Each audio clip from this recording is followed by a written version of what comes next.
Bonsoir à toutes et à tous et merci de nous rejoindre pour ce webinaire entièrement consacré à la maladie de Verneuil ou encore l'hydrosadénite suppurée ou l'hydradénite. Déjà une maladie complexe rien que par son nom, comment l'appeler? Alors, plus de 600 000 Français souffrent de cette maladie en France et pourtant il reste encore beaucoup de choses à apprendre et peu de traitements sont disponibles en 2021 encore. Ce webinaire vous est proposé par Réseau, un réseau de médecine collaborative en partenariat avec les associations de patients Solidarité Verneuil et la FRH et avec le soutien de notre partenaire Uriage que nous remercions chaleureusement. Alors, pour faire le point sur l'actualité des connaissances et vous permettre de mieux comprendre, pour mieux agir, mieux vous prendre en charge, nous accueillons ce soir le docteur Philippe Guillem. Bonjour. Président également de Réseau Verneuil. Pour mieux comprendre et mieux gérer l'impact que cette maladie a sur le quotidien des patients, cet impact qui n'est plus à démontrer puisque la douleur est bien réelle. Ce n'est pas seulement une maladie de peau, elle va bien au-delà dans la gêne fonctionnelle qu'elle peut également provoquer au quotidien pour ces patients. Nous accueillons Madame Céline Pentier, donc sophrologue. Bonsoir. Bonsoir. Et Madame Hélène Reynal, présidente de l'association Solidarité Verneuil, qui vous proposera plein de conseils pratiques et un espace d'échange entre patients à la fin du webinaire. Alors, docteur Philippe Guillem, à vous la parole. Merci Dalila. Alors, très bien, hop, on va passer voilà, sur la maladie de Verneuil. Donc, Dalila m'a présenté. Je suis chirurgien libéral en clinique à côté de Lyon et ça fait à peu près 15 ans que je travaille sur la maladie de Verneuil et notamment en collaboration étroite avec Hélène à Solidarité Verneuil sur cette maladie. Alors cette maladie, on peut en parler comme étant une maladie inflammatoire, chronique et récidivante, affectant la peau qui contient des glandes sudoripares apocrines. Alors la représentation, le nom français de maladie de Verneuil est vraiment français parce que celui qui l'a décrit s'appelle Aristide Verneuil et il a décrit ça, comme vous le voyez, entre 1854 et 1864, ce qui fait une vieille maladie dont on parle surtout maintenant. Et puis peut-être que M. Velpeau, ça vous parle aussi parce que c'est celui qui a fait les bandes Velpeau, il avait même décrit déjà cette maladie-là en 1833. Alors, il s'est un peu trompé parce qu'il pensait que c'était au niveau des glandes sébacées, qui sont des glandes annexées au poil et qui sécrètent le sébum. En fait, on est peut-être plus au niveau des glandes de la sueur, les glandes sudoripares, et certaines formes, ces glandes sudoripares apocrines. Ça, c'est bien ce qu'a dit M. Verneuil. En fait, plus exactement, on est plutôt sur une maladie du follicule pileux et des glandes qui sont annexées au poil, comme les glandes de la sueur ou les glandes sébacées. Et le terme hydrosadénite dont vous a parlé Dalila tout à l'heure, eh ben, il vient de l'origine justement de cette maladie avec hydros, alors bien avec un I et pas avec un Y, hein, c'est pas de l'eau, c'est de la sueur. Adène qui veut dire la glande et it qui veut dire inflammation. Donc c'est une inflammation des glandes de la sueur. En fait, comme on l'a dit, c'est plutôt une maladie du follicule pileux que des glandes qui sont annexées au poil. Et la première lésion qu'on voit avec un microscope, en général, c'est l'occlusion de la gaine du poil, l'occlusion du follicule pileux. Et puis, comme les glandes de la sueur s'ouvrent le plus en haut, quand la gaine du poil se bouche, et c'est elle qui s'enflamme en premier. Mais il y a aussi les glandes sébacées à côté qui peuvent s'enflammer. Et cette atteinte des glandes sébacées, cette occlusion du follicule pileux peut expliquer l'apparition d'autres lésions comme des kystes épidermiques, le kyste pilonidal sacro-occipital ou même des fois de l'acné. On va pouvoir en reparler. Donc la lésion primitive, c'est l'occlusion du follicule pileux, mais il y a d'autres facteurs qui interviennent. On sait par exemple qu'il y a 20, 25, peut-être même 30% des patients qui décrivent une histoire familiale de maladie de Verneuil. Ça veut dire que possiblement, il y a une participation génétique à cette maladie. On pense que même chez les gens qui n'ont pas d'histoire familiale, il y a peut-être tout simplement dans les gènes quelque chose qui ne fonctionne pas bien, un gène qui ne va pas bien, ou une combinaison de gènes qui ne va pas bien et qui prédispose le sujet à développer la maladie de Verneuil. Et ensuite, en fonction justement des autres facteurs favorisants, la maladie peut développer. Alors les autres facteurs favorisants, c'est les hormones par exemple, lorsqu'on sait que la maladie prédomine chez la femme, à peu près 2-3 femmes pour un homme. Il y a aussi le tabac, 70 à 90% des patients sont fumeurs. Il y a probablement un rôle aggravant du contexte psychologique du stress, et ça c'est tout l'objet du webinaire aujourd'hui. Il y a le rôle des bactéries en fait au niveau de la peau, qu'on appelle les bactéries commensales, c'est-à-dire qui sont proprement sur la peau chez tout le monde. Et en fait, on pense qu'on est sur une maladie de l'interface entre le système immunitaire et inflammatoire de la peau et les bactéries qui sont présentes sur la peau. En d'autres termes, les bactéries sont présentes sur la peau, elles ne sont pas en train de proliférer, il n'y a pas véritablement d'infection, et probablement le système immunitaire inflammatoire de la peau détecte ces bactéries comme des intruses et déclenche la réaction inflammatoire. Donc c'est un peu paradoxal, on est sur une maladie inflammatoire, mais qui a un masque infectieux, sans être véritablement une maladie infectieuse au départ. Et pourtant, les bactéries jouent un rôle. Et on y reviendra, c'est pour ça que la première façon de traiter la maladie de Verneuil, ça peut être de donner des antibiotiques.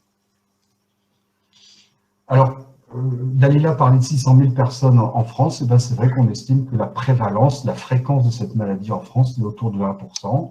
Je vous reparle de cette prédominance féminine, de 3 femmes pour un homme. Ça ne veut pas dire que c'est une maladie qui touche que les femmes, mais ça touche un peu plus souvent les femmes que les hommes. Typiquement, on disait que la maladie de Verneuil est une maladie qui affecte la troisième décennie, la vingtaine. En fait, très souvent, ça démarre autour de 20 ans, et même, en fait, dans mon expérience, la moitié des patients ont une maladie qui démarre entre 15 et 20 ans. En tout cas, ça démarre après la puberté. Je parlais tout à l'heure d'une influence des hormones. Et ben, elle se manifeste là aussi avec un démarrage qui est plutôt après la puberté. Tout le monde sait que le poids n'est pas le même avant et après l'apparition des hormones. 20-25% de formes familiales, comme je vous le mettais tout à l'heure. Le rôle du tabac, 70 à 90% de fumeurs, on pourra en reparler. On trouve aussi plus souvent des gens en surpoids, voire des gens obèses, en sachant bien que ces facteurs, c'est pas 100%, ça veut dire que tous les gens qui ont la maladie de Verneuil n'ont pas une intoxication tabagique ou n'ont pas de surpoids, et c'est un facteur parmi d'autres, c'est pas le facteur qui déclenche la maladie. Comment est-ce qu'on fait le diagnostic de maladie de Verneuil? Il y a 3 critères de diagnostic principaux. Le premier, c'est le caractère chronique et récidivant. On vous rappelle que j'avais mis ça dans la définition, une maladie chronique et récidivante. Et il faut au moins 6 mois d'évolution pour pouvoir évoquer le diagnostic de maladie de Verneuil. Et puis, c'est la concordance de lésions typiques à des endroits typiques de cette maladie. La maladie de Verneuil ne survient pas partout et ça ne donne pas n'importe quelle lésion. Alors, on ne va pas montrer beaucoup d'images. Le but, c'est, à tous, vous les connaissez, ces images-là, si vous les vivez. La lésion principale, c'est le nodule profond, douloureux. Profond, ça veut dire qu'il est bien en profondeur sous la peau. Et comme il est en profondeur, l'inflammation ne se manifeste pas par la petite tête blanche qu'on peut connaître au niveau d'un furoncle.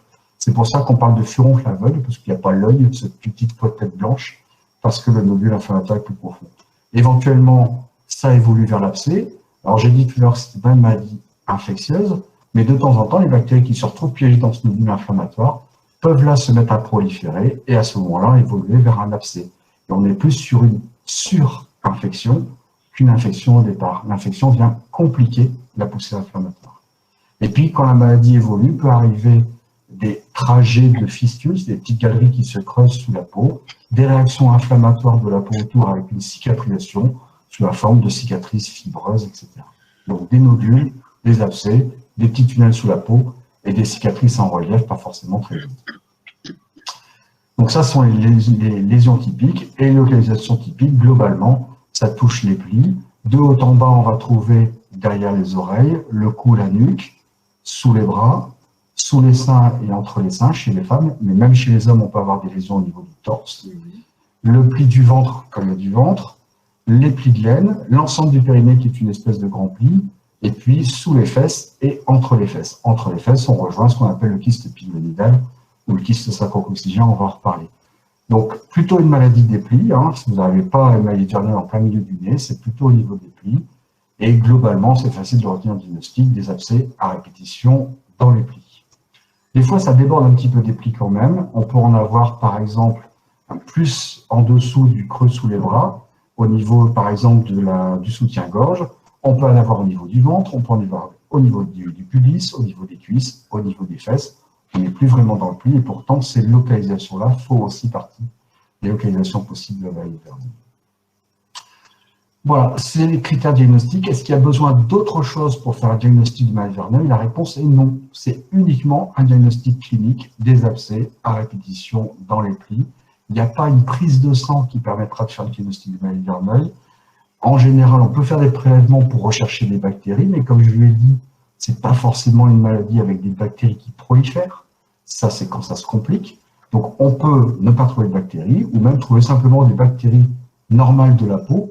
Et des fois, ce n'est même pas signalé parce qu'on trouve des bactéries normales de la peau et c'est comme ça. Il n'y a pas d'examen d'imagerie, il n'y a pas de... Même à l'examen au microscope, ce qu'on appelle l'histologie, ne permet pas de dire c'est une maladie de Verneuil. Au mieux, sur une biopsie, on va dire, bah oui, on voit de l'inflammation au niveau des follicules pileux, des glandes autour, et c'est compatible avec une maladie de Verneuil. Donc le diagnostic est uniquement clinique en interrogeant les patients et en les examinant sur ce qui se passe.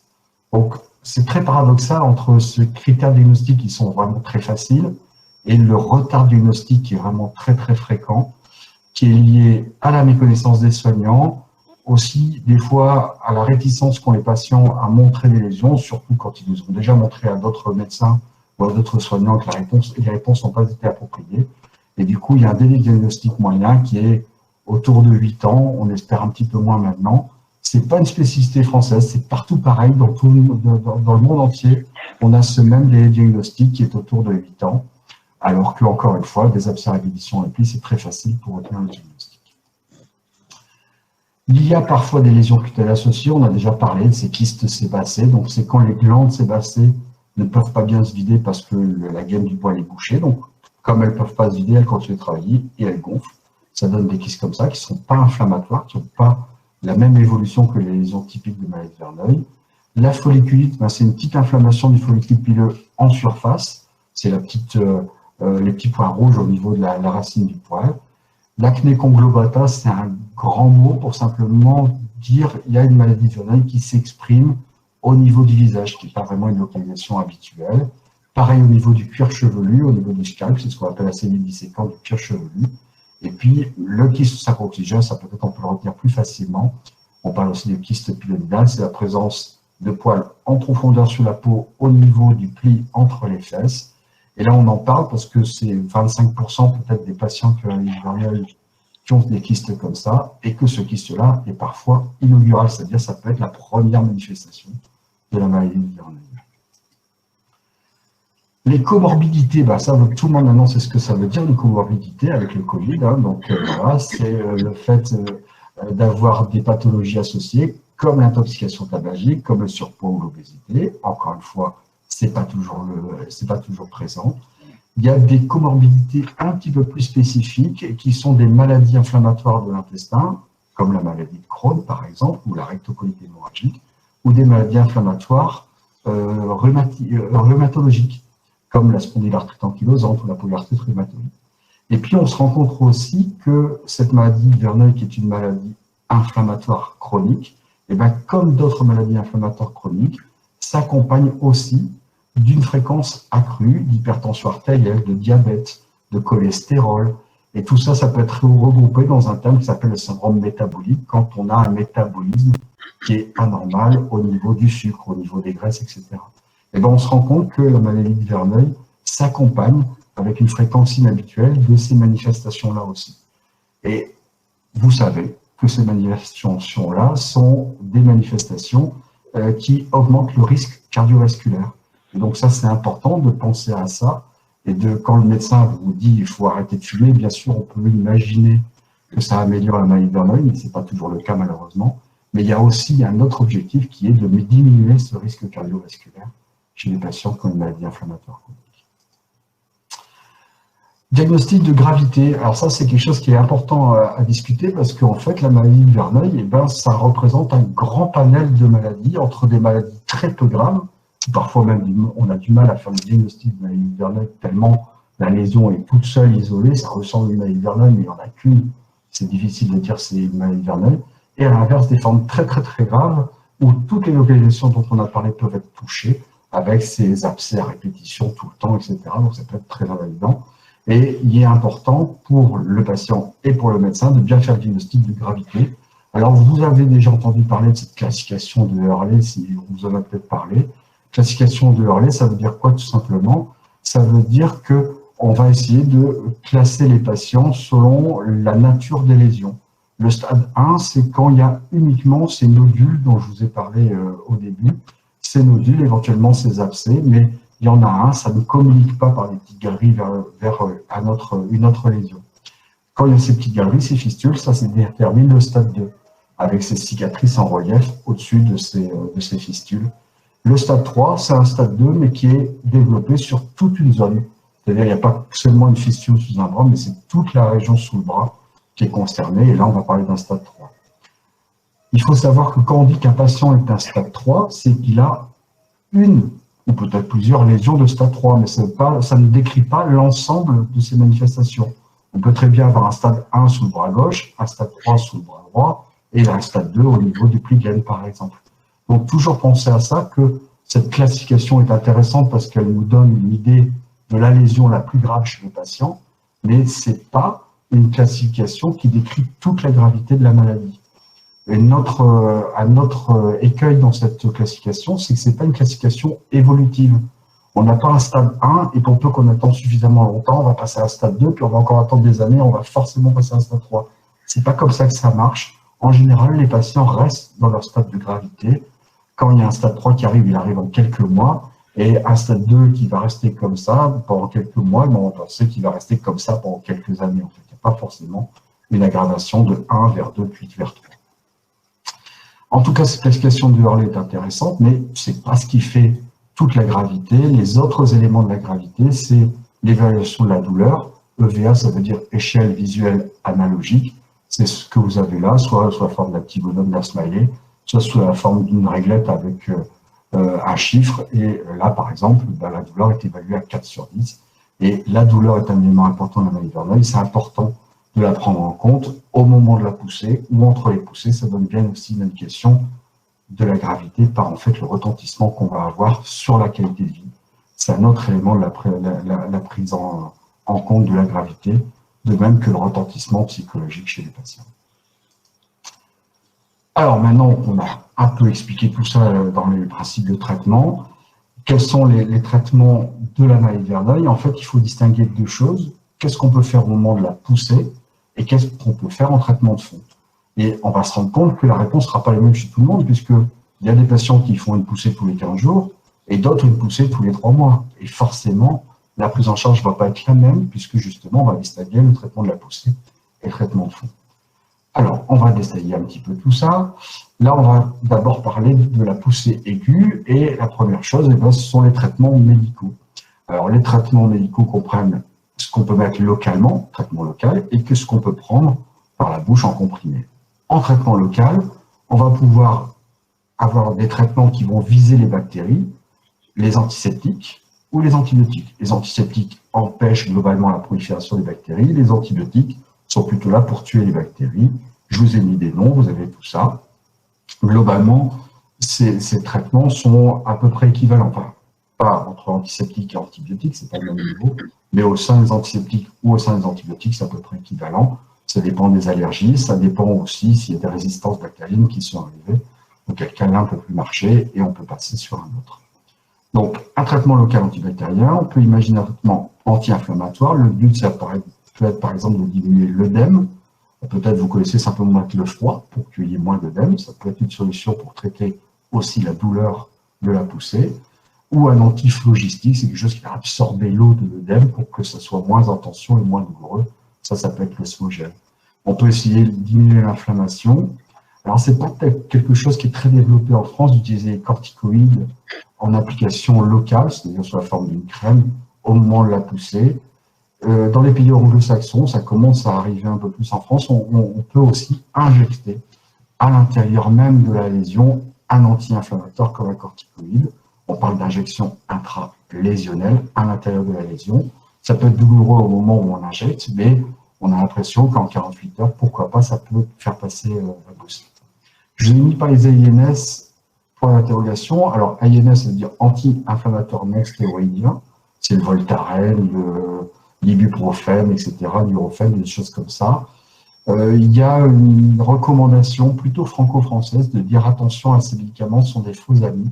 et pas trop les utiliser dans la maladie de Verneuil parce que peut-être qu'ils calment une poussée, mais ils peuvent peut-être favoriser le développement des autres poussées ultérieurement. Donc c'est plus parti.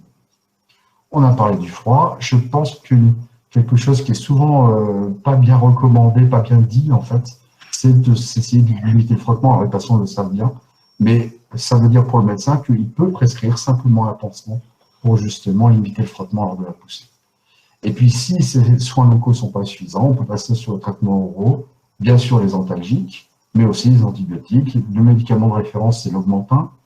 Il y a de la moxicilline dedans, donc on peut faire attention aux allergies, on peut passer à l'ustazine, il y a d'autres possibilités à discuter au cas par cas. Ce qui est important de considérer dans ces traitements de la poussée aiguë, ah oui, c'est vrai, c'est ce que tu disais, Dalila, il n'y a plus les... Alors, il y avait normalement des incrustations pour dire simplement que ça, je vous ai parlé de médicaments, parce que c'est mon boulot de docteur. Après, vous savez, les patients, qu'il y a d'autres choses que vous pouvez mettre dessus. Moi, mes patients me parlent d'argile verte, de cataplasme avec des plantes, etc. Moi, à titre personnel, j'ai rien contre, pourquoi pas. En général, si vous trouvez quelque chose qui vous va bien et qui vous évite de prendre un antibiotique, bah, moi, j'ai rien à dire, au contraire. Voilà, donc, pourquoi pas. Donc, il y a toute cette partie-là que moi, je ne maîtrise pas, mais que vous maîtrisez en général mieux que les médecins. Donc, pas d'opposition à ça si ça vous aide à gérer. Autre remarque importante dans ces traitements médicamenteux ou médicaux, c'est qu'il vaut mieux les commencer le plus vite possible. C'est-à-dire que si vous attendez que la poussée soit tout là-haut pour mettre quelque chose pour calmer l'inflammation, il est trop tard. Et en général, ce qui est pas mal, c'est que dans cette maladie, les patients ont l'habitude d'identifier des signes qui font dire « Oh là, il va se passer quelque chose ». En général, il commence à se passer quelque chose. Et on peut dire, bah oui, tiens, je suis sûr que demain j'ai droit. Et bien, si vous êtes sûr que demain vous avez droit, vous n'attendez pas demain. Peut-être que vous pouvez commencer tout de suite à mettre en place les mesures. Et pourquoi pas réclamer auprès du médecin une ordonnance anticipative pour que vous ayez ce qu'il faut à la maison parce que vous avez déjà été chercher à la pharmacie, même quand vous n'êtes pas en poussée. On passe maintenant, on a vu le traitement de la poussée aiguë. Alors, il reste une chose sur la poussée aiguë, qui est la chirurgie, on en reparlera. Le seul intérêt de la chirurgie dans la poussée aiguë, c'est, ce que vous connaissez déjà, parce que souvent vous le faites vous-même, c'est simplement d'aller ouvrir une lésion pour diminuer la pression. Donc pourquoi pas, il ne faut pas retenir de cette chirurgie-là autre chose que ça ne vise que à soulager la douleur, ça ne vise pas à traiter la maladie. Le seul but, c'est soulager la douleur, mais la maladie est toujours là et ça n'empêche pas que la maladie revienne. Donc voilà, il faut bien avoir ça en tête sur cette chirurgie de la poussée aiguë, qu'elle soit faite par le chirurgien, le médecin, aux urgences, à la maison, n'importe. En tout cas, il ne faut pas en attendre autre chose que j'essaie de soulager la douleur, mais la lésion va revenir à ce moment-là. Du coup, si ça revient, eh ben, on peut discuter maintenant du traitement de fond. Alors, dans les mesures de traitement de fond, j'ai parlé des mesures hygiéno-diététiques. Le sujet qui fâche, c'est d'arrêter le tabac. Il est évident que ce n'est pas parce que vous fumez que la maladie est là.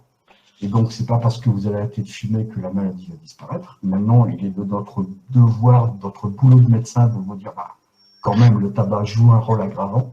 Et donc, de pouvoir le diminuer, voire l'arrêter, ça peut être intéressant. Et c'est vrai que ça va être intéressant de discuter justement aujourd'hui, parce qu'on sait bien que les patients utilisent le tabac comme parfois aussi une gestion du stress. Et le stress favorise les poussées. Donc, voilà, il y a certainement un travail de fond à faire qui est beaucoup plus compliqué que simplement dire arrêter de fumer, c'est grave.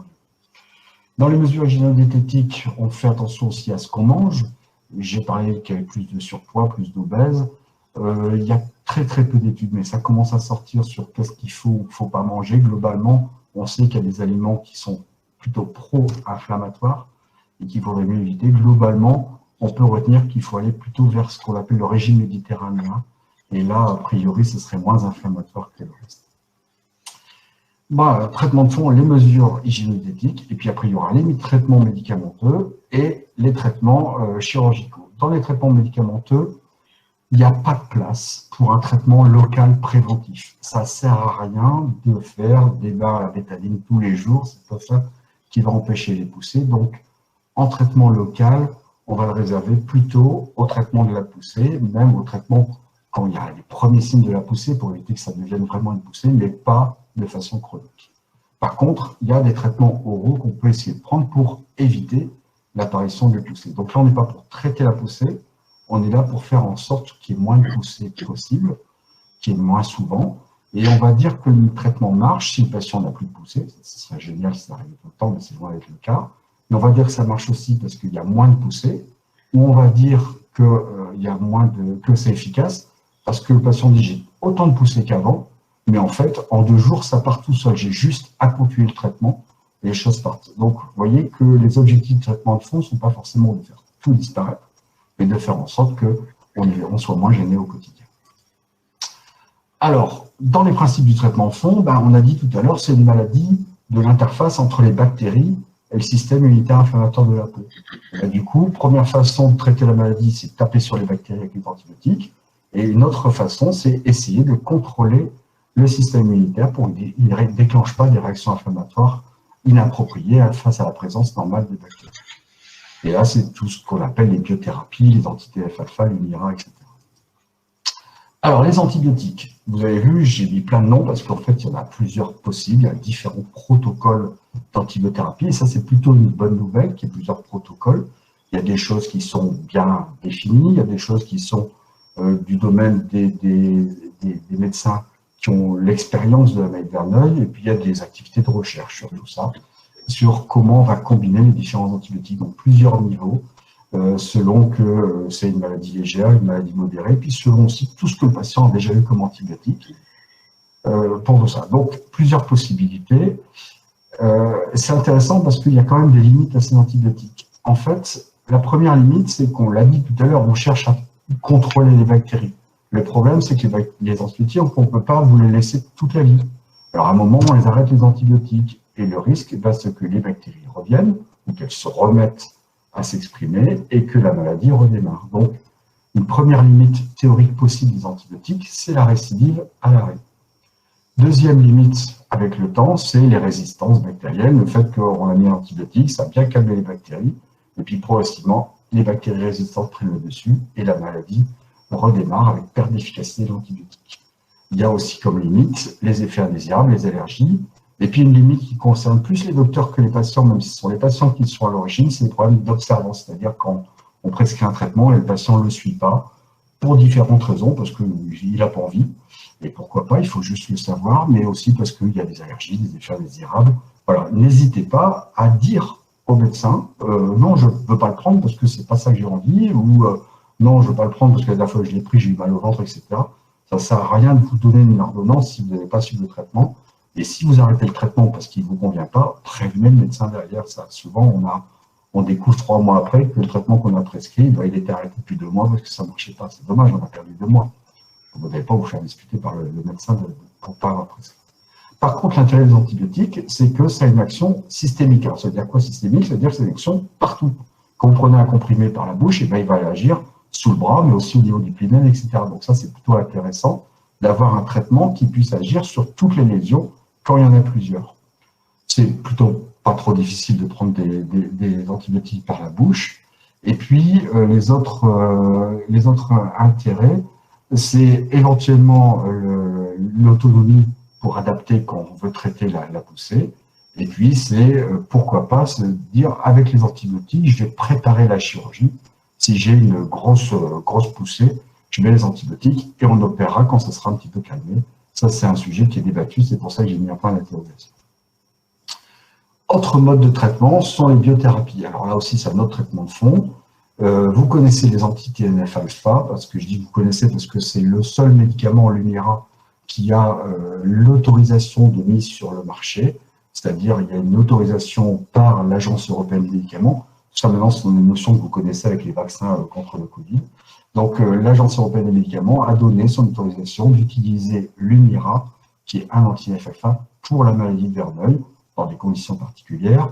L'inconvénient, c'est que la France était le seul pays européen à ne pas le rembourser. Alors, ça coûte un peu cher, puisqu'on est autour de 1 800 € par mois. Donc, s'il n'y a pas le remboursement par la Sécu, c'est impossible à gérer. Donc, on est un petit peu coincé pour l'instant en France. L'avantage de ce traitement, c'est qu'il peut marcher, pas chez tout le monde. Globalement, la moitié des patients décrivent une amélioration d'au moins 50% de la maladie. Donc, on voit que ça ne marche pas chez tout le monde, et ce n'est pas forcément la panacée, mais il y a des patients qui sont en rémission complète avec ce traitement, et qui sont bien améliorés. Pour l'instant, difficile de l'utiliser en France.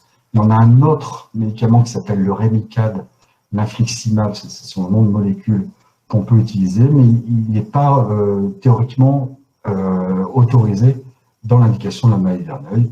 On peut éventuellement s'arranger, ça dépend notamment s'il y a une association à une maladie inflammatoire comme une maladie de Crohn ou spondylarthrite, parce que ces médicaments-là sont recommandés et sont remboursés dans ces indications-là.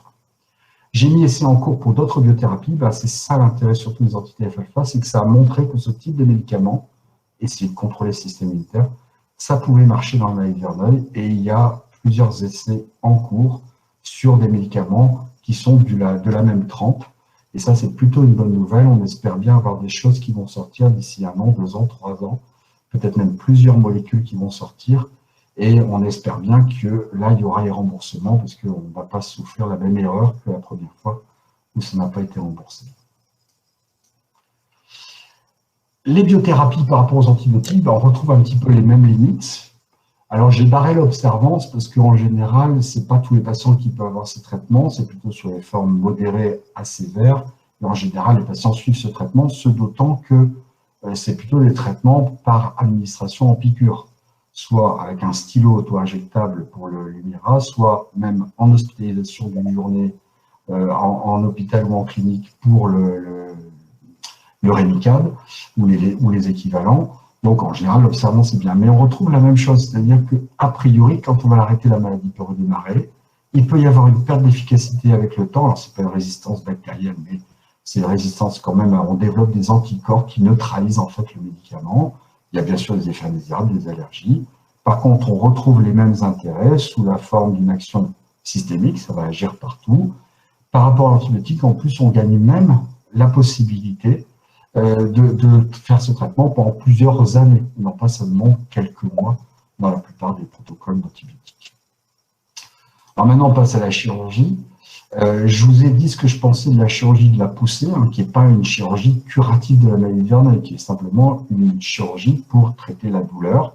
Et c'est attendu qu'après une chirurgie de la poussée, on va simplement inciser la maladie récidive. Là, on est en train de parler de la chirurgie curative, où l'objectif, c'est qu'à l'endroit opéré, il n'y ait pas de récidive. Donc l'objectif, c'est on enlève et à cet endroit-là, la maladie ne revient pas.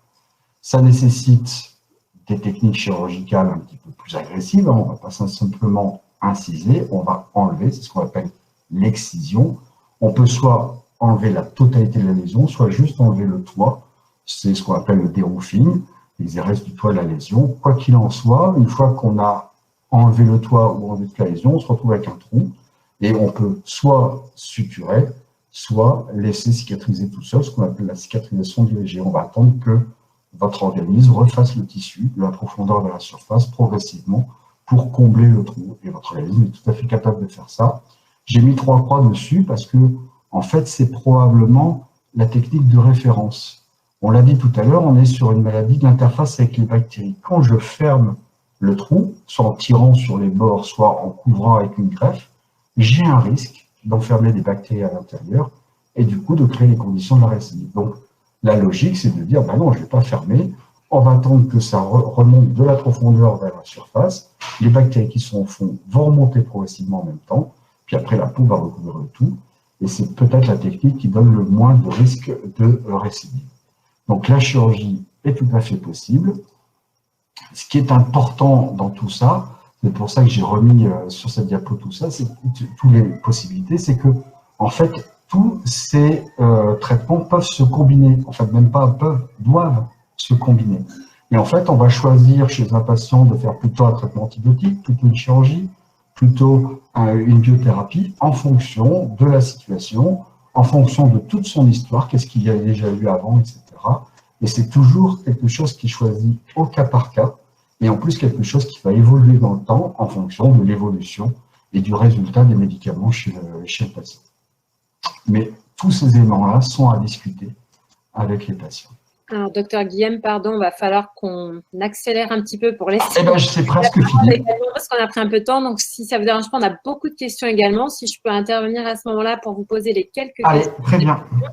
Et puis, de toute façon, Hélène Rénal parlera aussi de toutes ces mesures d'accompagnement et Céline Pelletier également sur la sophrologie.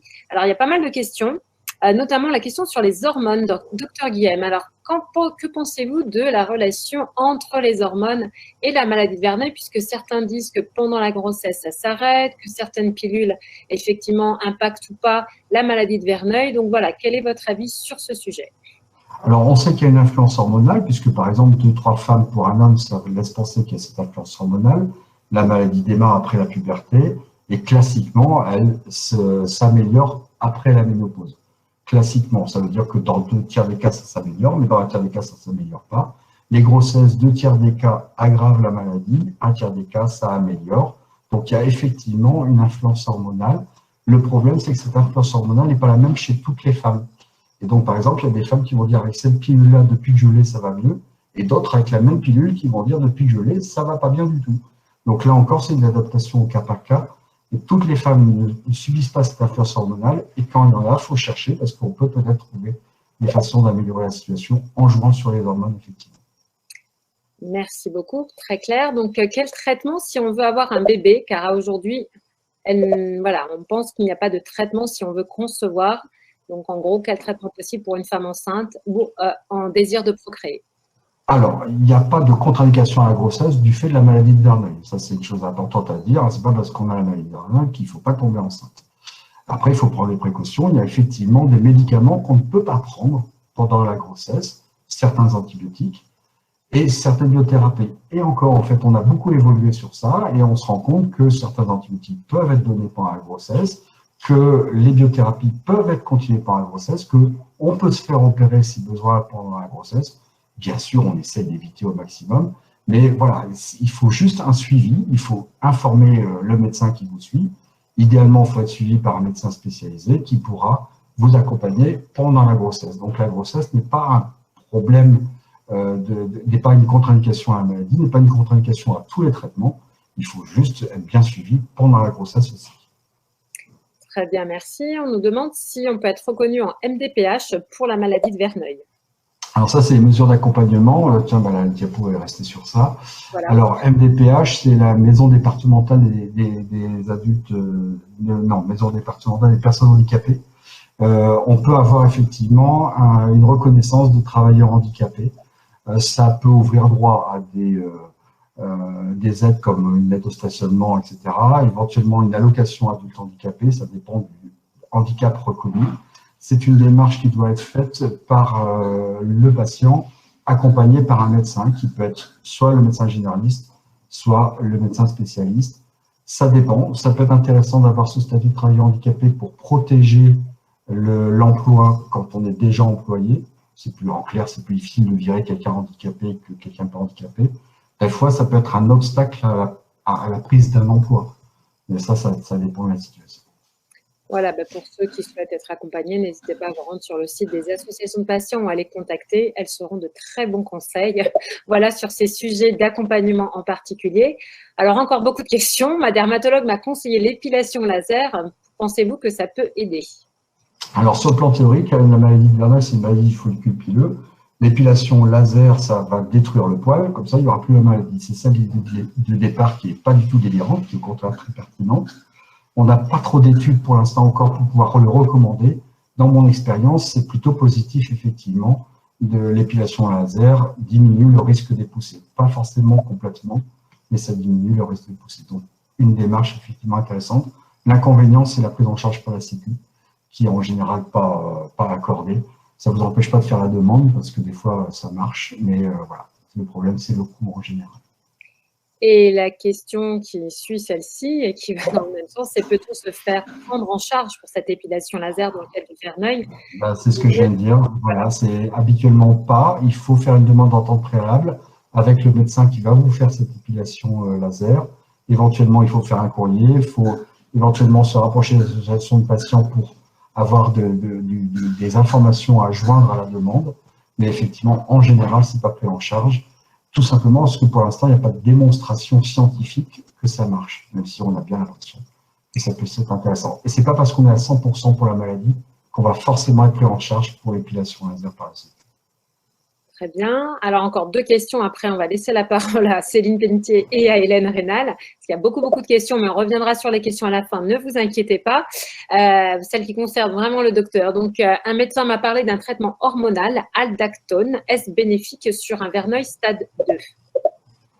Alors, on ne va pas faire des consultations. Comme j'ai dit, il faut adapter le traitement à chaque cas particulier. Donc, on ne peut pas dire c'est oui ou c'est non pour les stades 2. L'Aldactone, c'est un médicament qui va essayer justement de réduire la production par soi-même, par les femmes, d'androgènes. Non, c'est plutôt les oestrogènes chez la femme, mais il y a un certain nombre d'oestrogènes qui sont convertis en androgènes. Et l'Aldactone va permettre éventuellement de limiter cette conversion des oestrogènes en androgènes. On pense que c'est ça qui peut aggraver la maladie de Verneuil. Donc ça peut être tout à fait intéressant.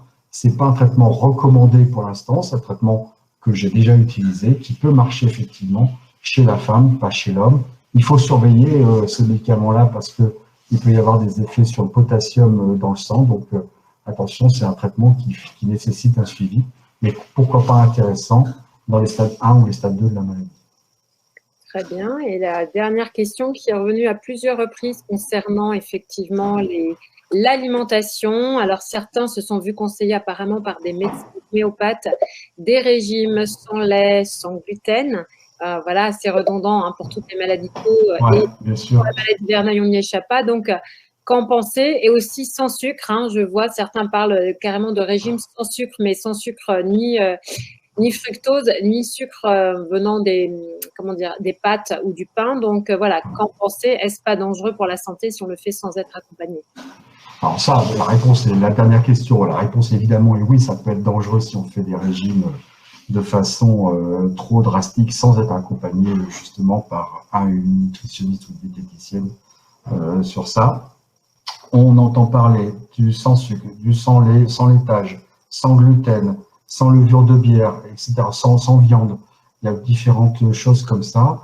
Il n'y a pas d'études véritablement sur ça pour l'instant, donc on ne peut pas faire de recommandations précises sur ça. Il y a des patients qui partagent cette expérience. C'est souvent tout beau, tout génial pendant les premières semaines ou les premiers mois. Et souvent, on n'a pas le recul sur 6 mois ou 1 an de ce traitement. Est-ce que ça fait, de ce régime, pardon, est-ce que ça fait quelque chose? Donc, pour l'instant, c'est avec beaucoup d'expectatives, beaucoup d'attentes, parce qu'il y a certainement quelque chose à voir de ce côté-là. Mais on n'a pas de réponse pour l'instant. Et effectivement, ne pas faire ça tout seul dans son coin, le faire de façon accompagnée pour ne pas générer des carences. Très bien, bah merci beaucoup. Alors, sur la douleur, hein, comme ça nous fera le pont avec l'intervention de Madame Céline Pelletier sur la sophrologie, qui est aussi une pratique qui peut à la fois gérer, vous permettre de vous accompagner dans la gestion de votre stress, mais aussi de la douleur.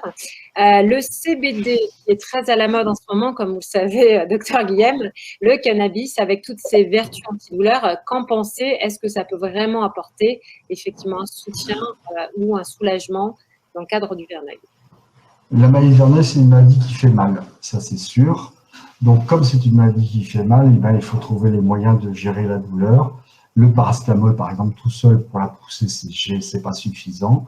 Pour l'instant, la réglementation en France fait que on essaye le CBD dans des cadres très précis de douleur, par exemple liées au cancer, etc. La maladie de Verneuil ne fait pas spécifiquement partie des essais qui sont actuellement en cours pour CBD.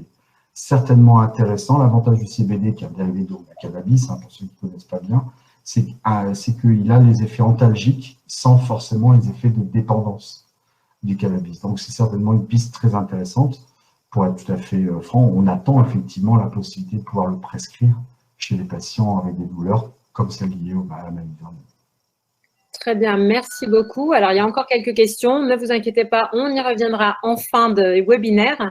Nous allons maintenant laisser la parole à Madame Céline Pelletier qui va vous proposer une solution parmi de nombreuses autres, la sophrologie, pour vous accompagner dans votre quotidien. Céline Pelletier, c'est à vous. Merci. Bonsoir à tous, donc je suis Céline Pelletier, je suis sophrologue depuis maintenant 15 ans, également praticienne en hypnose. En parallèle de mon activité libérale, j'interviens auprès de professionnels de santé.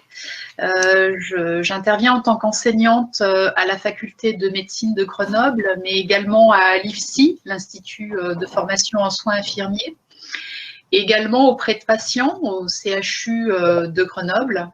Je travaille dans les services d'hématologie, de dermatologie et d'addictologie. Donc, vous voyez déjà que la sophrologie peut avoir de nombreuses applications. Avant d'aller un petit peu plus loin, je vais rapidement vous présenter l'historique de la sophrologie.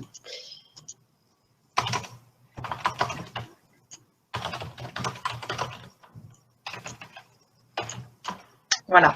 Donc, vous entendrez parfois parler de sophrologie caïcédienne.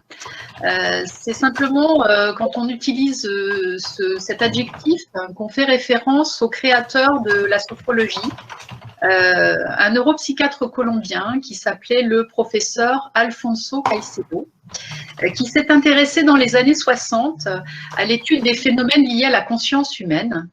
Il a donc étudié toutes les techniques occidentales, il en a retenu 3.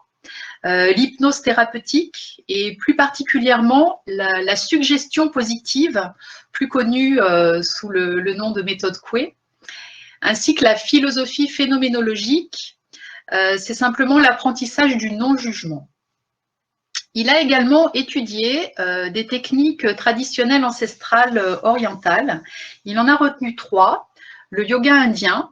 Donc, dans le yoga, ce qu'il a retenu, c'est tous les mouvements doux en respiration synchronisée. Il a retenu dans le zen japonais le lâcher-prise. Et puis, dans la méditation tibétaine traditionnelle, la capacité à vivre l'instant présent. Donc, en fait, il n'a rien inventé. Ce sont des exercices qui existaient déjà. On pourrait dire qu'il a fait un mix, si vous voulez, et il a inventé une terminologie, un vocabulaire spécifique à la sophrologie.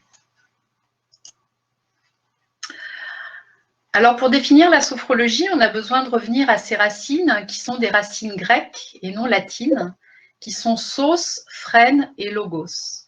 Sos signifiant harmonie, équilibre, phrène, esprit, conscience, et logos, comme tous les termes qui finissent par logie, l'étude, la science. Donc, on pourrait dire que la sophrologie, c'est l'étude et ou la pratique de l'harmonie de la conscience. Donc, la sophrologie est bien une pratique, de la même manière que vous pouvez pratiquer le sport, le chant, le dessin ou toute autre pratique. Vous pouvez pratiquer la sophrologie qui repose sur des techniques. La première technique sur laquelle repose la sophrologie, c'est la respiration. On respire toute la journée sans y penser, de façon complètement inconsciente et automatique.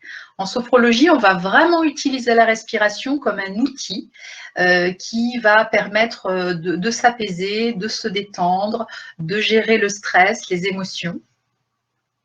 La deuxième technique, c'est la technique de relaxation.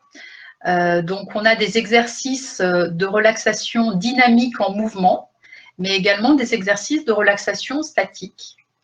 Et enfin, ce qui est propre à la sophrologie, ce sont les visualisations. On va travailler sur des images mentales positives que l'on va pouvoir réutiliser comme de véritables ancrages. Alors, tout le monde peut pratiquer la sophrologie. J'ai eu l'occasion d'intervenir en crèche auprès d'enfants de moins de 3 ans. Évidemment, avec les enfants de moins de 6 ans, on va plutôt pratiquer en sophrologie ludique. Les enfants vont garder les yeux ouverts, on va imiter un animal, on va s'amuser en pratiquant la sophrologie, qui peut donc être pratiquée en séance individuelle, en séance collective, en position debout, assise, parfois couchée, dans le cadre de la préparation à l'accouchement. Alors, les séances collectives, c'est ce que je pratique notamment au terme du Riage, donc depuis maintenant plus de 5 ans, pour tous les curistes qui souhaitent découvrir, progresser dans la pratique de la sophrologie. Et puis, elle est également utilisée dans le cadre des ateliers thérapeutiques pour accompagner les patients atteints d'eczéma, de psoriasis ou post-cancer. Donc, les objectifs de la sophrologie sont multiples. Le premier objectif, c'est la détente. On va dire que dans un premier temps, on pratique la sophrologie pour se détendre. Et donc, on va chercher un état modifié de conscience qui s'appelle l'état sophroliminal, qui est un état complètement naturel, dans lequel nous sommes plusieurs fois par jour, quand on est un petit peu dans la lune. Quand on s'échappe, on est conscient de ce qui se passe autour de nous. Ça peut nous arriver au volant de notre voiture. On a donc un moment comme ça de détente corporelle et mentale où on est un petit peu détaché du monde extérieur. Et donc, c'est ce qu'on va chercher à reproduire avec les exercices en sophrologie. On va rechercher cet état de détente pour pouvoir observer, expérimenter, plonger un petit peu dans son monde intérieur. Ah, concrètement, pardon, Madame Pelletier, comment se passe une séance de sophrologie? Si je me mets à la place des auditeurs, je viens consulter un sophrologue. Comment se passe une première consultation? Voilà, j'ai un problème, j'ai une maladie de Verneuil, je souffre, j'ai des douleurs. Qu'est-ce que vous pouvez proposer, voilà, comme technique parmi celles que vous venez d'exposer, donc pour accompagner justement nos malades? Alors, au niveau des techniques, évidemment, la première, ça va être la respiration, comme j'expliquais tout à l'heure. La deuxième technique, ça va être la détente physique, la détente mentale, arriver à un apaisement, un relâchement. Et puis, une fois que la personne est suffisamment détendue, comme je l'expliquais tout à l'heure, on va travailler sur des images mentales. Donc, d'accord. Et est-ce que, justement, concrètement, si, alors toujours, je me mets toujours à la place de ceux qui nous écoutent, effectivement, hein, parce que c'est vrai que c'est pas évident de comprendre vraiment comment la sophrologie peut apporter un bien-être ou améliorer, voilà, ces gênes quotidiennes. Est-ce que c'est une éducation finalement à s'auto-gérer, à mieux respirer, à tout à fait, de visualisation par soi-même et des petits outils qui vont nous permettre au quotidien finalement, voilà, en cas de stress, d'anxiété ou bien de fatigue ou de douleur, de pouvoir utiliser ces outils pour se sentir mieux? Tout à fait. Il y a énormément… l'objectif de la sophrologie, c'est l'autonomie. C'est-à-dire que vous apprenez les exercices en consultation, vous avez des bénéfices immédiats. Et puis, l'idée, c'est vraiment de s'entraîner. Hein, comme toute pratique, c'est le fait de pratiquer régulièrement qui va vous permettre d'intégrer les exercices et d'en avoir des bénéfices sur la durée, et puis de pouvoir les utiliser comme outils en fonction du lieu, du moment, du contexte. Donc, notamment, un des bénéfices assez rapides, c'est au niveau du sommeil. On fait finalement le même chemin quand on pratique la sophrologie que nous faisons tous les soirs pour s'endormir. Ce chemin qu'on fait finalement inconsciemment, là, on va le faire consciemment. On va rechercher cet état de détente. Et donc, il y a vraiment des bénéfices au niveau de la réduction du temps d'endormissement et puis des bénéfices au niveau de la quantité, de la qualité du sommeil. Donc, on va avoir un sommeil beaucoup plus récupérateur, beaucoup plus profond, et on sait combien le sommeil est un élément clé au niveau du renouvellement cellulaire, de la cicatrisation de la peau. Donc, déjà, il y a voilà, tout un travail à ce niveau-là. Et puis, le sommeil est aussi un bon moyen de récupérer de l'énergie physique et mentale. Très bien, on vous pose une question. Alors, vous avez dit qu'effectivement, pour qui ça peut s'adresser à tous à partir de l'âge de 6 ans. Néanmoins, on nous demande si la sophrologie n'agit pas sur moi. Faudrait-il que j'essaye avec un autre sophrologue ou tout simplement la sophrologie voilà, ne m'aidera pas? Alors, on est plus ou moins réceptif, hein, évidemment. Hein. Il y a plusieurs pratiques pour apprendre à se détendre. On parle aujourd'hui de pleine conscience. Ce sont toutes ces pratiques, la méditation, le yoga, la cohérence cardiaque, l'hypnose, l'auto-hypnose, la sophrologie. Donc, il est vrai qu'on va être plus ou moins réceptif, donc ça peut être intéressant de tester évidemment. Chaque sophrologue va travailler avec sa personnalité. Il y a aussi plusieurs types de sophrologie. Pour ma part, je propose vraiment une sophrologie thérapeutique. J'aide le patient à acquérir des outils, à travailler sur le comment mieux gérer son stress, ses émotions, etc. Mais aussi sur le pourquoi. Parfois, il y a un travail un petit peu thérapeutique à faire en profondeur, ce qui n'est pas toujours le cas de tous les sophrologues. Donc, pour répondre à cette personne, ça vaut le coup peut-être de retenter l'expérience. Je pense qu'il y a une question de moment, il y a une question de pratique, et puis il y a une question de personne, de praticien. Oui.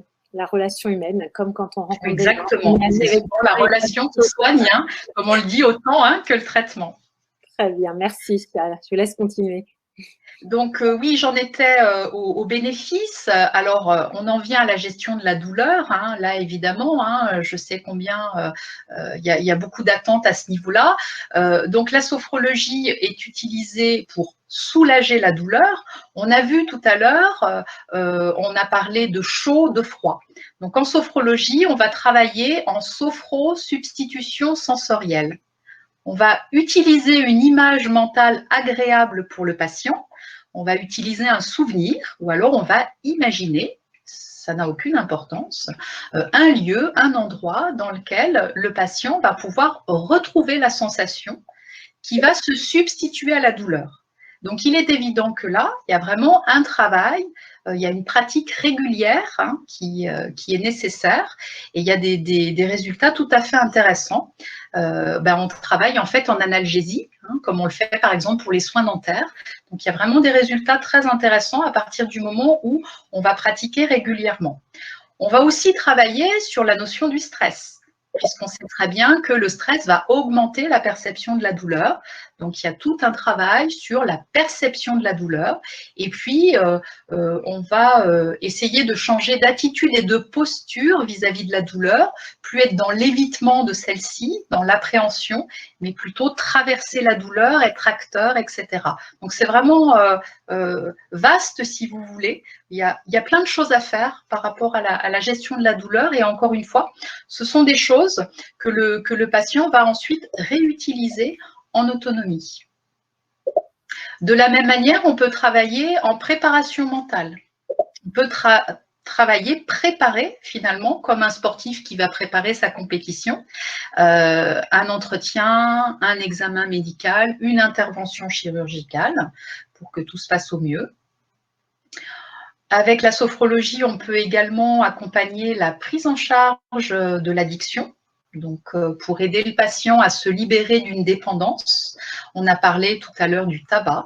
Et là, il y a tout un protocole, effectivement, en sophrologie, pour aider les patients à se libérer du tabac. Ça peut être aussi une compulsion alimentaire, par exemple, ou toute autre dépendance. Et puis, il y a l'accompagnement, on va dire, global, psychique, pour aider à mieux vivre la maladie au quotidien, de la même manière qu'on peut soutenir, accompagner un deuil, une séparation, voilà, une épreuve de la vie. Et donc, avec de l'entraînement. Avec de l'entraînement, voilà. Avec de l'entraînement, effectivement, la sophrologie va permettre de prendre du recul. Par exemple, de prendre du recul par rapport au regard des autres. De changer de regard sur soi, sur la maladie. Donc ça, ce sont effectivement des choses voilà, très, très utiles quand on souffre d'une situation, d'une maladie. On va apprendre à mieux gérer le stress et les émotions. On sait combien la peau va souvent montrer à sa façon, à sa manière, nos émotions. Donc, en sophrologie, on va apprendre à exprimer consciemment nos émotions pour qu'elles soient moins exprimées inconsciemment par la peau, d'une certaine manière. Et puis aussi et surtout à mieux gérer le stress. Donc, l'idée, c'est que le stress est très souvent un facteur déclencheur, aggravant hein. Et donc, l'idée, c'est vraiment de sortir de cette spirale du stress, ce cercle vicieux du stress, où le stress déclenche les symptômes et les symptômes deviennent eux-mêmes une cause de stress. On a également des bénéfices à long terme au niveau de l'image de soi et de l'estime de soi. Donc ça, c'est précieux parce que plus on renforce, plus on consolide l'image de soi, eh bien, mieux on se sent dans sa peau. À long terme, ça va permettre aussi de développer la confiance en soi. Et puis, je dirais de façon un petit peu globale, de trouver ou de retrouver l'équilibre, de le préserver, cet équilibre mental, physique et émotionnel. Autrement dit, améliorer la qualité de vie. La qualité de vie qui est impactée quand on fait face à une maladie comme la maladie de Verneuil, qui est impactée dans le contexte de crise sanitaire actuelle que nous traversons, qui est complètement inédite, qui révèle notre vulnérabilité et nos fragilités. Et la sophrologie est là justement pour nous permettre de nous recentrer. La sophrologie, c'est vraiment une pratique qui est là pour vous permettre de vous recentrer, de vous reconnecter à vous-même, à votre potentiel, pour activer les ressources dont vous avez besoin. Par exemple, la ressource de confiance, la ressource de créativité, la ressource d'adaptation. Donc voilà en quelques mots en quoi consiste la sophrologie. Après, on pourra en parler pendant des heures. Tant qu'on n'a pas pratiqué, on ne saura toujours pas ce que c'est. Donc, si on a le temps, je vous proposerai bien un petit exercice de respiration consciente. Alors, on le fera sans doute. Malheureusement, le temps court et il y a encore quelques questions auxquelles je pense qu'il serait utile de répondre. Mais je pense que ça sera peut-être l'occasion d'un atelier qu'on pourra proposer avec l'association de patients malades. Ça pourrait être effectivement intéressant. Avec joie.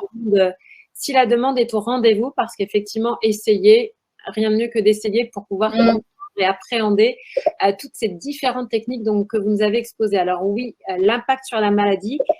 Comment vivre avec cette épée de Damoclès, chère Hélène?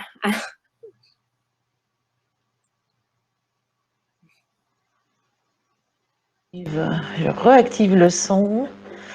Alors, une vie de Verneuil, comment vivre avec une épée de Damoclès?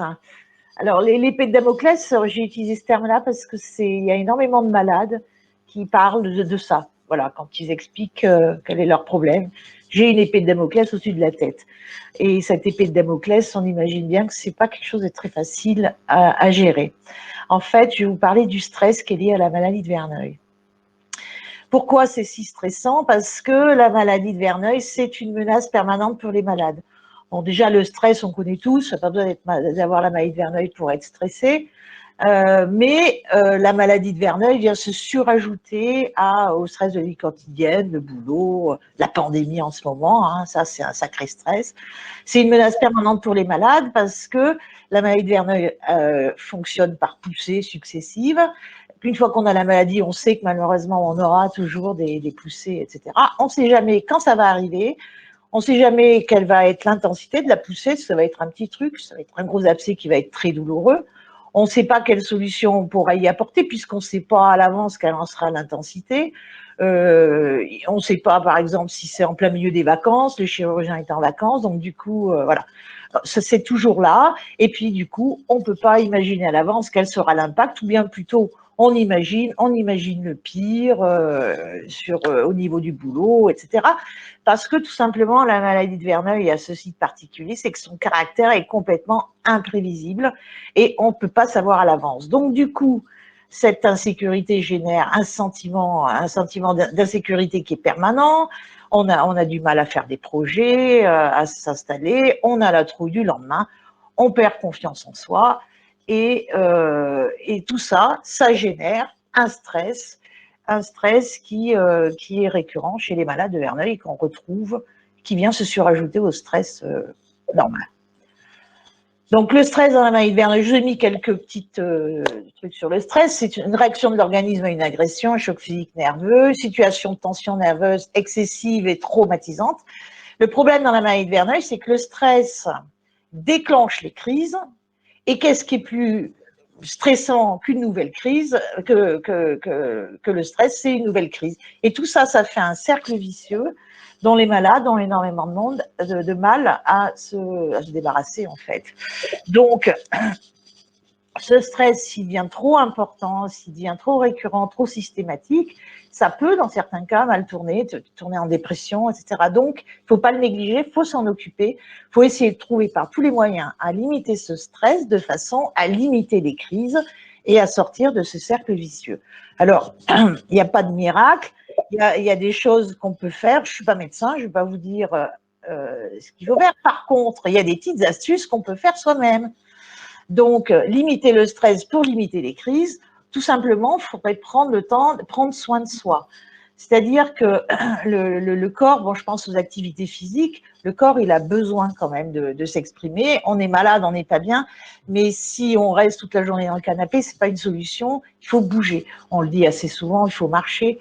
Vous savez que quand on fait une demi-heure à 3/4 d'heure de marche, ça laisse s'exprimer les endorphines. Les endorphines, c'est ça dégage le plaisir. Et donc ça, faut vraiment utiliser ces choses-là. Il faut avoir des activités intellectuelles comme la lecture, aller au cinéma, bon, évidemment en ce moment, c'est compliqué, mais aller au musée, faire des expositions, écouter de la musique, des activités manuelles, le jardinage, la cuisine, etc. Tout ça, ça va vous permettre de penser à autre chose qu'à votre problème. Et donc, ça va vous déstresser, ça va permettre d'alléger un petit peu ce poids. Il ne faut pas oublier de se faire plaisir. Alors, se faire plaisir, ça dépend après de votre tempérament, mais avoir des contacts avec la nature, s'évader, partir un petit peu en week-end, voir des copains.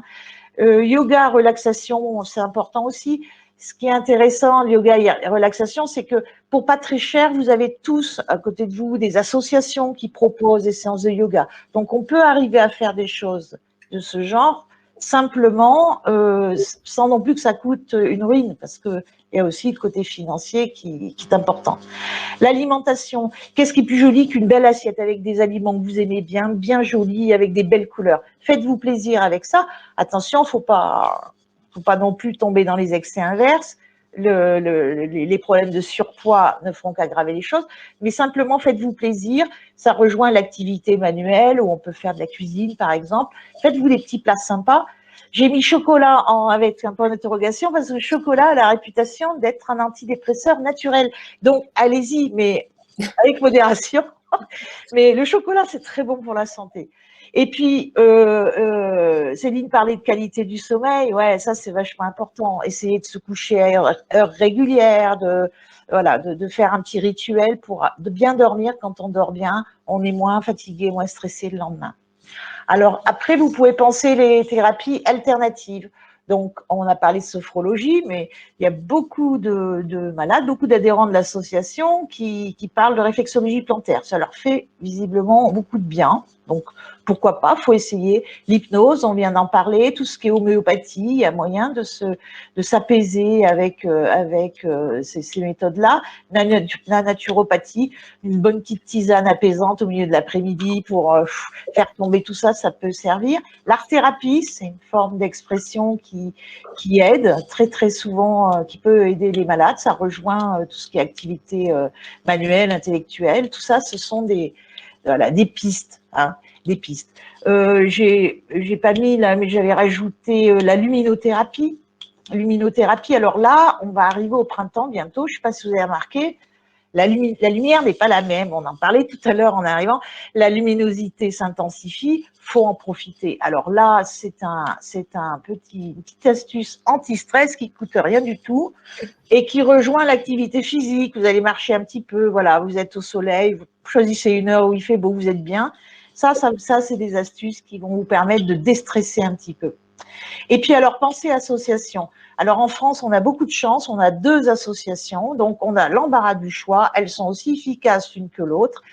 Je vais les citer quand même rapidement, même si moi, bien sûr, je suis Solidarité Verneuil. Il y a l'AFRH, ça veut dire Association française pour la recherche sur l'hydrosadénite, et Solidarité Verneuil. Donc vous voyez, vous avez le choix, l'une ou l'autre, elles seront parfaitement aptes à vous aider par rapport à ce problème de stress. Ça va vous permettre d'échanger entre malades, d'échanger des astuces, des combines. Très important, les astuces et les combines, parce que quand on est perdu, on ne sait pas trop quoi faire. Rencontrer des professionnels, des bons professionnels, parce que quand vous avez un médecin qui ne connaît pas et qui vous dit oui, bon, je ne sais pas, ça c'est stressant. Là, les associations, elles vont pouvoir vous envoyer vers des professionnels et rien que de fait de savoir que vous avez en face de vous un médecin ou bien un paramédical qui sait de quoi il parle, là, déjà, ça vous enlève un peu de stress. Ça va, vous allez être, bon, c'est bon. Une meilleure compréhension de la maladie, parce que c'est toujours pareil, quand on sait ce qui se passe, du coup, on est quand même plus décontracté. L'aide administrative, là, c'est quand vous avez des problèmes avec l'ALD, la sécurité sociale, qui vous refuse votre ALD, vous êtes fatigué, vous êtes malade, vous êtes triste, vous êtes stressé, et bim, vous recevez dans votre boîte à lettres le courrier de la Sécu qui vous dit, eh ben non, vous n'y avez pas droit. Bon, les associations, elles peuvent vous aider là-dessus, ça va vous soulager. Pourquoi pas participer aux activités? Ça rejoint l'activité physique, les contacts avec la nature, etc.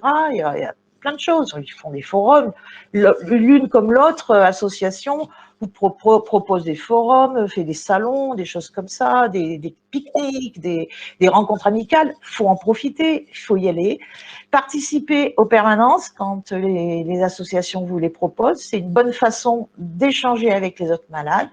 Si un coup de mou, un coup de blues, un coup de je suis moche, je veux voir personne, je suis pas bien, un petit coup de fil, on pleure un petit coup, on est bien, on est content et ça soulage. Et puis pourquoi pas vous investir comme bénévole. Je crois que ma consoeur, elle aussi, elle recrute, nous aussi on recrute. Tout simplement parce que si vous enfermez dans un statut de victime, c'est une chose. Eh bien non, arrêtez ça, devenez acteur de votre maladie. Et vous verrez que si vous devenez acteur de votre maladie, vous verrez les choses complètement différemment. La moralité de tout ça, c'est surtout ne pas s'isoler. Ça, c'est le pire que vous puissiez faire, vous isoler, ne plus voir personne. Ça, c'est source de stress. Il faut vraiment être entouré. Et vous avez là tout un tas d'idées. Et puis, c'est pas exhaustif, hein. Après, chacun a ses astuces. Je vous invite d'ailleurs, pour ceux qui reverront la vidéo, là, si vous avez des astuces, eh ben, allez-y, on s'envoie nos astuces, on se les échange et on fait une grande discussion. Moi, je fais ça, moi, je fais comme ça. Ça, c'est sympa. Et ça, c'est des choses que vous pouvez faire. Et là, vous devenez acteur de ce qui vous arrive. Ça, c'est important. Donc, moi, je suis Hélène Rénal, présidente de Solidarité Verneuil. Alors, pourquoi Solidarité Verneuil? Ben, c'est ce que je dis, c'est un petit peu comme l'autre association, même si on est un peu différent, mais vous aurez les mêmes services dans l'une ou l'autre. On va vous orienter vers des professionnels qui sont compétents dans cette pathologie. On va pouvoir vous accueillir dans des groupes de parole. J'ai vu dans les échanges, dans le chat, là, qu'il y en avait qui disent « où est-ce qu'on peut discuter ?» Voilà, là, c'est l'occasion. On va pouvoir vous expliquer la maladie avec nos mots à nous. Nous ne sommes pas médecins, donc ça sera avec nos mots à nous. On va vous expliquer un petit peu ce qui vous arrive. Comme ça, vous serez plus tranquille.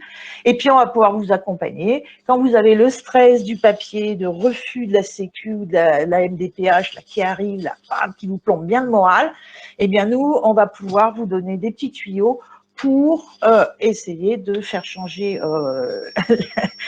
d'avis les institutions. Et ça peut, c'est quand même pas mal comme petit coup de main.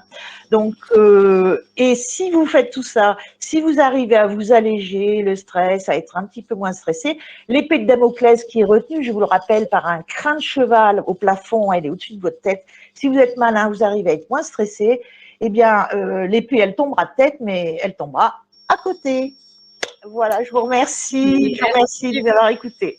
Merci beaucoup Hélène. Alors plein d'astuces, plein de conseils, surtout ne pas rester isolé. Effectivement, la maladie a des conséquences assez lourdes sur le quotidien des patients, la douleur, donc plusieurs outils qui vous permettront peut-être de mieux vivre au quotidien avec votre maladie. Alors, on a encore 2-3 questions que je vais prendre parce qu'elles ont été posées à plusieurs reprises, notamment sur l'atteinte génitale. L'atteinte génitale, effectivement, au niveau, donc que ce soit l'appareil génital féminin, mais on m'a posé aussi la question pour l'appareil génital masculin et effectivement, et la fesse, voilà. Comment prendre en charge cette zone, que faire? Voilà. Docteur Guillaume, je pense, à vous la parole. Merci. Alors effectivement, ça fait partie des localisations possibles, hein. En fait, on parle du pli de laine, mais effectivement, ça peut déborder plus près vers la vulve ou vers la région du scrotum.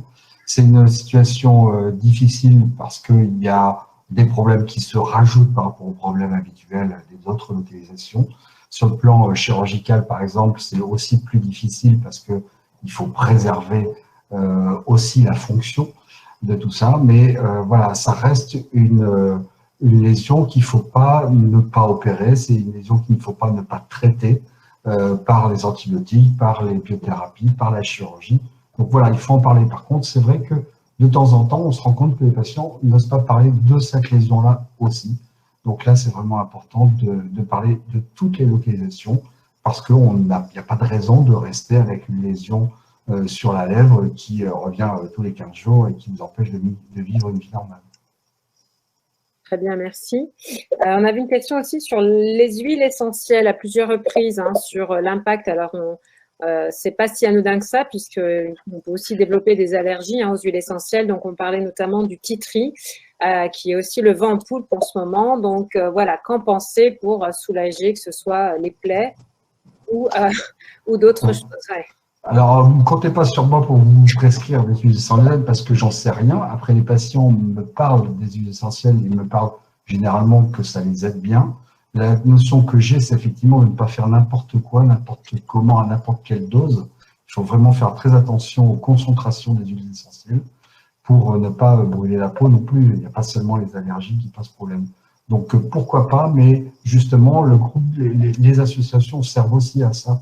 Les groupes de parole, justement, à s'échanger des trucs et astuces, y compris sur quel type d'huile essentielle et quelle concentration mettre, quelle fréquence, quelle durée d'exposition aussi. Ça, c'est vraiment très important. Donc, pourquoi pas? Je n'ai pas l'expérience, moi, de les prescrire sur tout ça, mais tout à fait intéressant. Il y aura toujours de vérifier peut-être avec un dermatologue parce que ces huiles essentielles… Peut-être. Moi, je suis chirurgien, c'est peut-être les dermatologues qui ont l'habitude de les gérer. Tout à fait. Comment, alors, si on devait décrire en une phrase, docteur Guillem, ce qu'est la maladie de Verneuil, parce qu'apparemment, on nous repose la question, comment reconnaître la maladie? Peut-être mal diagnostiquée, car souvent mal diagnostiquée. Donc, si on devait, en une phrase, expliquer comment reconnaître la maladie de Verneuil. Des abcès à répétition dans les pays. Avec ça, vous avez les 3 critères diagnostiques. Des abcès à répétition dans les pays. Très bien, merci beaucoup. Bien, merci à tous pour votre participation et pour ces nombreuses questions, parce qu'elles ont été très, très nombreuses ce soir encore. Vous pouvez retrouver bien sûr ce webinaire en replay. La vidéo arrivera directement dans votre boîte mail après, juste à la fin de ce webinaire.